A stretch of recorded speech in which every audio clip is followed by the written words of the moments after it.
Our last speaker, but certainly not least, is Jesse, and I've been joking because I've been trying to say his name all day. Menachem. Jesse is the 7th executive director in the MGA's 112-year history, which is extremely impressive. He was previously served as the MGA's director of rules and competitions. Originally from Framingham and graduated from Indiana University, and then became a full member of the MGA staff and has grown throughout the MGA ranks. And tonight, as previously stated, joined by his wife, Stephanie. So, Jesse?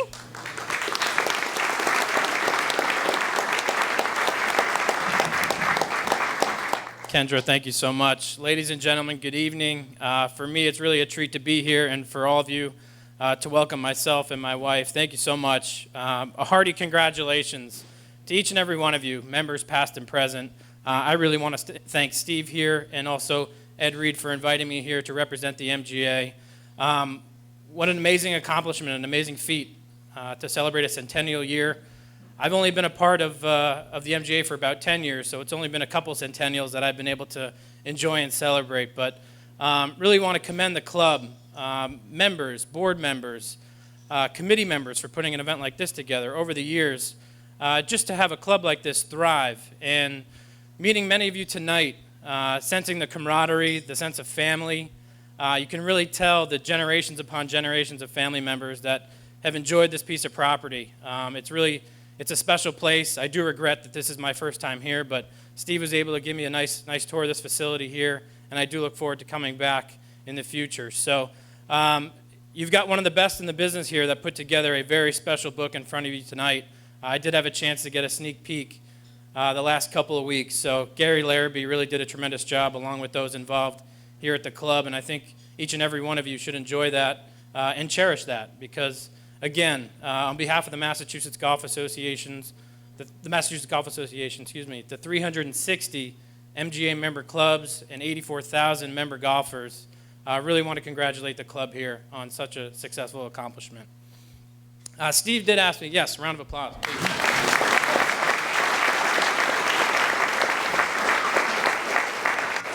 Steve did ask me to touch on a few things. One specifically, just talk a little bit more about the Massachusetts Golf Association.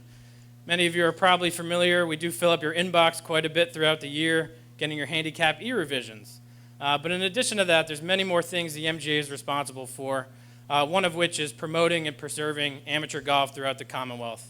As I said, with 360-plus clubs, 84,000 golfers, the state of Massachusetts and the game of golf really is thriving, and we've got a special area here in the state with golf courses, golf course architects that really are renowned and well-known worldwide. I know Francis, we met, had a visit here years ago, and Margaret Curtis as well. So I think to have that in the record books is pretty neat, pretty special. But in addition to running our handicapping system and servicing our member clubs with some of the products, we also run 12 state championships throughout the season.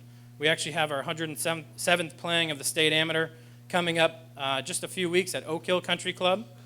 Just last year, we helped Kernwood celebrate their centennial year. We had the 106th playing of our state amateur. And in addition to that, we service clubs in many other ways with course marking and measuring to get your course rating and slope. And we also are a charter of the First Tee of Massachusetts, which provides the MGA with the 501c3 nonprofit status. The First Tee is a national program, very successful, and we have facilities up here on the North Shore at Reedy Meadow, out in Springfield, Norton, Mass., Hyannis, and we're introducing our 5th location this year at Franklin Park in the city of Boston.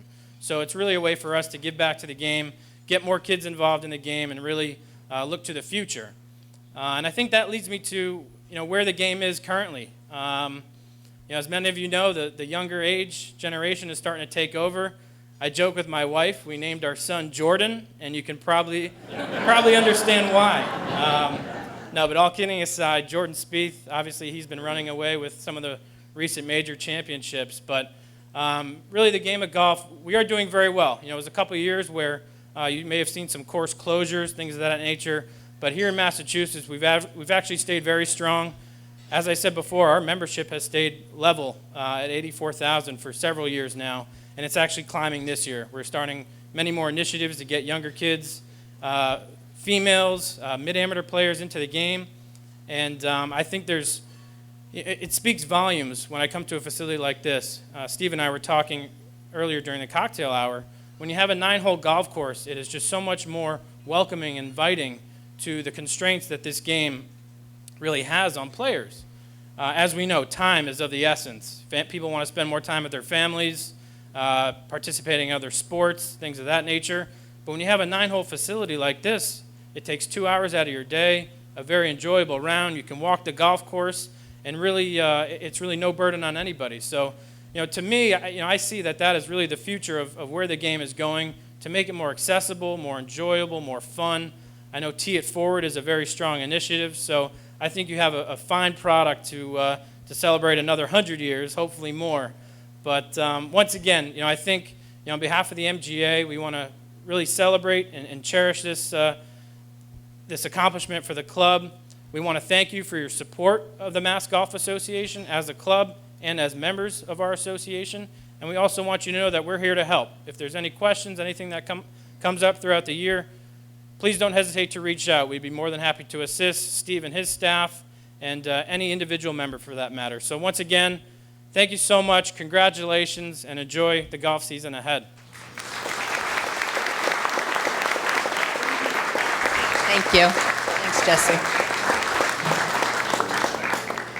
So in wrapping this part of our evening up, a couple things. We want to thank the unsung heroes of this club, be it the groundskeepers, the pro shop staff, our accountants, our bookkeepers, all the people that just do so much work for us, and you don't always know the names or the faces. So would just like again to thank all the people that make this club work the way it does. Thanks.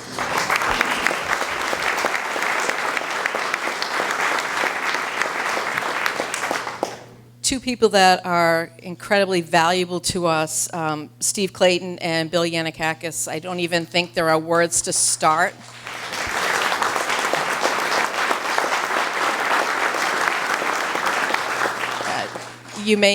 Both of you make playing and coming here enjoyable, beautiful course. Over the years, friends become friends and families to all of us. So again, we could go on for hours just about the two of you. But thank you again. We do appreciate it. Want to recognize the board members, both present and past, for the work that they do. We do have a couple openings that we will be putting some names to. So if anyone's interested in joining the board, please reach out to one of the board members. Vinwood Catering, thank you very much. It was beautiful. You did a lovely job.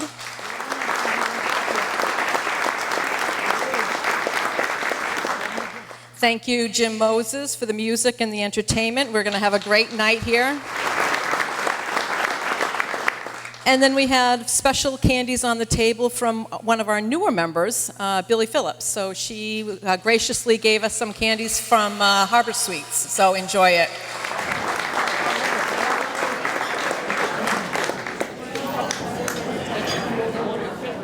So that's it. Again, everyone have a wonderful evening. Thank you for coming out. We're going to hope to do some more of these social events and try to get more of the members involved. So again, thank you very much. A little later on, they're going to remove the tables for dancing. But continue to eat. And it's been great here. Great people. I bet you're more than great. I bet you're unforgettable.